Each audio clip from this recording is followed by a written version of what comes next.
Okay. Question number 16 from your homework last night. They give us a word problem. It says two boats, F and G. So let's get our sailboats here. There's one. Piece of art. Thanks. That's a sail, not a flag. This is going to be boat F and boat G. So, two boats, F and G, sailed to the harbor, to point H. So we're going to call point H. There it is. H stands for harbor. Okay. The harbor is going to be on the shoreline. Boat F sails 3.2 kilometers on a bearing of 176.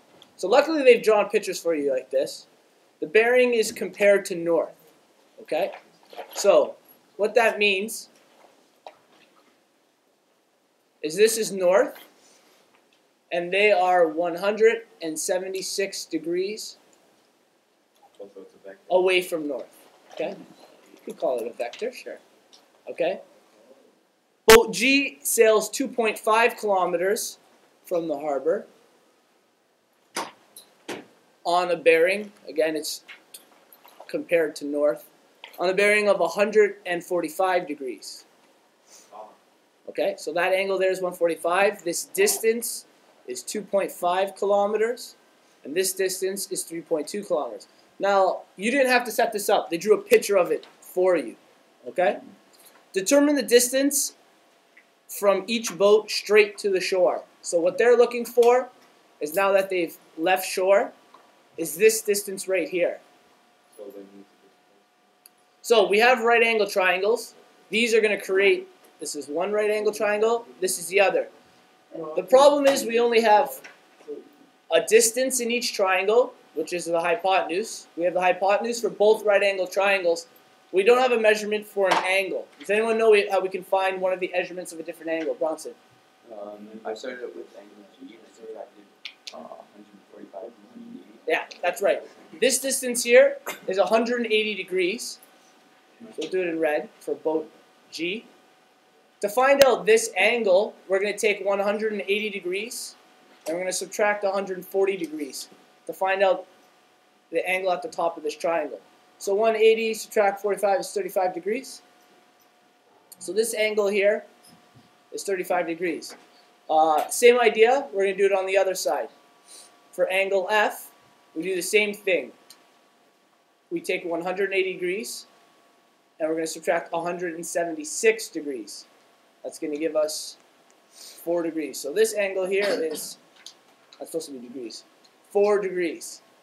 Now that we've done that, let's set up our ratios. I have this angle, so in reference to this angle, I have the hypotenuse distance, and what am I trying to find? Anyone know? Distance to shore. Okay, so what would this side of the triangle be called in reference to this angle? That's right. So this is the adjacent side.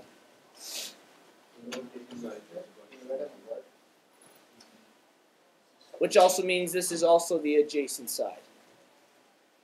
So we're looking for the adjacent side.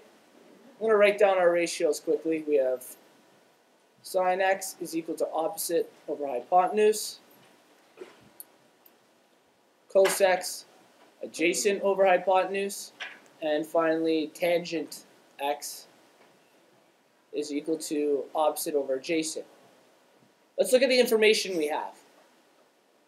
I have this angle, and what measurements do I have compared to that angle? What sides of the triangle do I already have measured?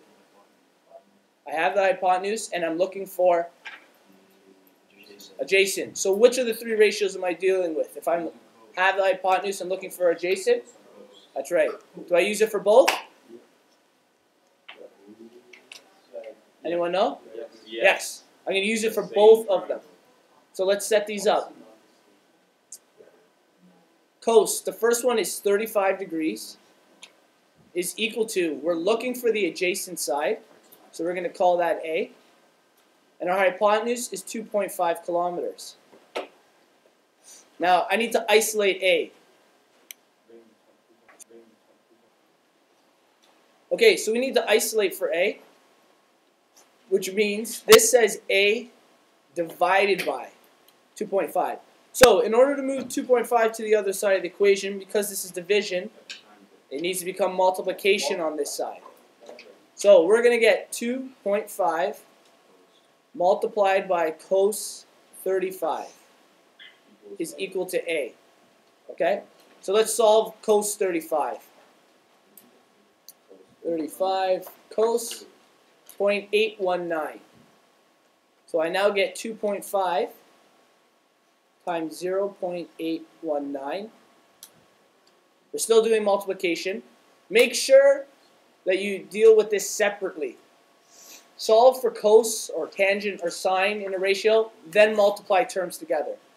So now we take our term from before and we're going to multiply it by 2.5, 2.047. 2.047. So what have I just found out? What does 2.047 mean? That's a distance. That's right. What unit are we using? km, which is? Kilometers. Good. So 2.049, or you could say approximately. That's what that sign means. We'd have a wiggly line on top of an equal sign, it looks like. Approximately 2 kilometers, boat G. We still have to do the same operation with boat F. We already knew we're using cos again. This time it's 4 degrees. Again, we're looking for the adjacent side.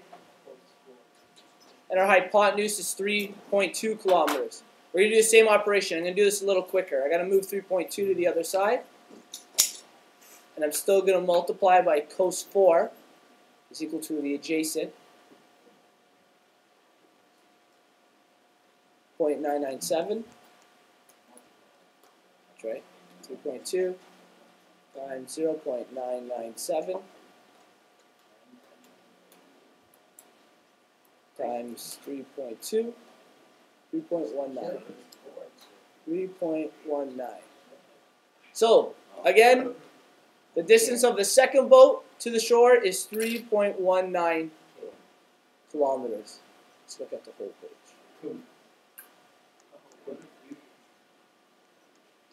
Okay, lesson 1.2. Today is Friday. Yeah. September 16, 2011. We're doing lesson 1.2. We're going to talk about our XY coordinates and this grid specifically. So, this is a normal graphing grid. Right now I don't have any numbers on it. We're going to break this into quadrants. Okay? So, quadrants. This is quadrant number 1. No, so that's nothing to do with quadratics. We call, and what I mean by quadrant run, is I mean this area here, that's quadrant 1. Okay? That is the sickest part ever. Don't worry, we're going to do it again with quadrant 2. I can only do it with squares. Oh, that. No, I can do a circle too. Are you goof? It's alright, it's still going to work. Try with the circle too. Alright, we'll do a circle next. Just to appease the crowd. Fold, but not this board. Quadrant 3. Oh my goodness. Ready there. Circle. You also do that. Alright, I'm going to try a diamond just for you. We'll see what happens. Sir, we're so ahead of Japan right now. I should have named this. You're ready? Oh, you It doesn't do anything. Alright, more important. These are the names of the quadrants of a graph. Okay? We mostly, when we're going to be dealing with our angles, are going to be talking about quadrant 1. In fact, the degrees that fall in quadrant 1, we're going to start whenever we make an angle. Assume we're starting, and we'll draw it on the side here. Right here. So this is our flat line. Oh, jeez. Let me set this up. So, Quadrant 1 deals with 0 degrees, which would be a flat line right here, all the way up to 90 degrees. And what I mean by that is any angle from here all the way to here is in the first quadrant. So we're talking about, no, we're in the first quadrant. We start here and go through here. Goes from 0 to 90. So we're going to say this is 0 degrees all the way to 90 degrees. Okay? The second quadrant deals with 90 degrees to 180 degrees. So same idea. This thing here, we start at 90. Once we're past 90, we're in quadrant 2. And goes all the way down to 180. Okay? So quadrant 2 deals with, I'll do different colors here. 90 to 180. Exactly, Patrick. Eventually we get to a circle. Quadrant 3 deals with 180 to 270 degrees. There we go. 270 degrees. So again, that's starting from here as an angle, a flat line, all the way down to here. So this looks like it could possibly be another 90 degree, but we're talking about starting from here and coming all the way around. Oops. Okay, so that's talking about 180 to 270. And finally, the fourth quadrant deals with 270 degrees all the way around to 360. Now 360 and 0 are at the exact same point, if you notice. Again, they're on the end of the x-axis. So that's what we're dealing with from here all the way back up to here. A complete circle is 360 degrees. Now, I'm going to teach you something else about the quadrants. There are also 4 letters that go along with this. We'll do them in red. This is called the caste system. Okay? So, this is where our C is, A, S, and T. And what that means, C is in quadrant 4, A is quadrant 1, S is quadrant 2, and T is quadrant 3. What these letters stand for is which trig ratios are positive in that quadrant. I'm going to explain that. So A is all, yes, exactly. A stands for all of them. So whether we're using cos, sine, or tangent, whatever the angle is associated with it, we're going to get a positive answer. Okay? S stands for sine. What that means is sine will be positive in quadrant 2, but our cos x and our tangent x are both going to be negative answers in quadrant 2. T stands for tan, so tan, let's make sure we get our angle in there. Tan x will be positive in quadrant 3, but cos x and sine x will be negative in quadrant 3. And finally, C is cos of an angle will be positive in quadrant 4, but tangent x and sine x will be negative in this quadrant. Now, I know that's a bit confusing. I'm going to show you on the next page what I mean by that. Before we even move. So, what we meant with the stuff before is we're going to talk about that right now. First of all, we know what each quadrant's degrees are. We know what falls in them. 270 and 0 and 360. Okay. So, let's say I'm dealing with, and we're just going to put arbitrary numbers up right now. Sine of 45 degrees. First of all, what quadrant am I falling in? If I have an angle that is 45 degrees. Quadrant 1. So we're going to fall in quadrant 1, and we'll try to make that angle. So, sir, you got to first look at the angle? Yeah, we got to look at the angle to see which quadrant it's going to fall in. So this would be roughly a 45-degree angle. Now I need to know, it's dealing with the sine ratio. Is sine positive in quadrant 1? Yes, all of them are positive. So we know whatever our answer is, it's going to be positive. Okay? So I'm just putting these little things beside you. It's going to fall in quadrant 1, and we know it's going to be a positive answer. What about if I have sine of 135 degrees? What quadrant am I going to fall in first? We're going to fall in quadrant 2, and that angle would look like this. Okay. So what that means is from here, that's 135 degrees right there. Okay? And now we're in quadrant 2. Will sine 135 be a positive answer? Yes. Yes, because S stands for sine, so that means we're going to have a positive answer in that quadrant. Let's go into sine 225. Okay? What quadrant are we in? Okay, I'm going to have to put it down here. Quadrant 3, good. That angle is going to look like this. Very good, Patrick. It's going to come all the way around here. This is going to be 225 degrees. And it's going to be what? Negative. So whatever the answer is going to be, we're going to have a negative answer. Always. Always, if it's sine 225. Put a negative. Not this one. Okay? And we're going to call this number 1, So 10 2, 3. 10 will be the only one positive in that quadrant. Finally, 4. Let's go with, if I have sine 315. Okay? Sine 315, that's a angle that comes almost all the way around. So it starts here, comes all the way around to here. You always go from like. We always start on this x-axis in quadrant 1. We always start here and come around for the angle. That's better. Okay. That's going to be 315 degrees. So what quadrant are we going to be in? Q4. And finally, will sine be positive in that quadrant? No. Only cosine is positive in that quadrant. Okay? And we're going to actually prove these right now with a calculator. So, sine 45. 45 sine. I get a positive number. 0.707, whatever that is. Okay? So we already knew that was positive. So that's right. Let's go to the next one. 135 sine. That was our second answer. Again, we get a positive answer. It's in quadrant 2. So we know that's right. Let's try the next one.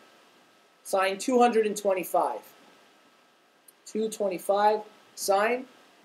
If you guys notice, I have a negative answer now. So we're in quadrant 3. Makes sense. We have a negative answer. You guys notice the number is always being the same right now.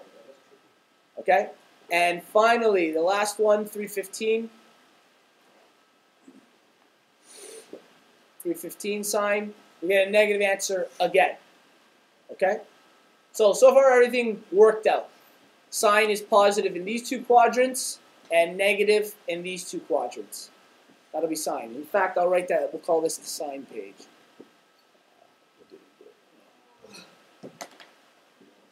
Sine page, okay? Going a bit slow right now. So positive in this quadrant, positive in this quadrant, negative, and negative. Okay, so cos 45. Cos 45 is an angle that starts here. Looks like this. So it's going to fall in quadrant 1. So we know this is going to be Q1. And everything is positive in quadrant 1. So we know we're going to get a positive answer. Cos 35 would be an angle that starts here and ends over there. Cos 135 is an angle that starts here, ends here, so we're in quadrant 2. Same idea. Is cosine positive in this quadrant? Does anyone know? For 3. For quadrant 2. Oh, quadrant 2. It's negative. Yeah, negative. It's definitely negative in that quadrant. Oh, that next one's negative. The last one positive. Cos 225 goes all the way around here. It's in quadrant 3. And we get a positive or negative? For Quadrant negative. 3. Negative, good. Because tangent's only positive there. And finally, our last one. angle that comes around to here. So we're in quadrant 4.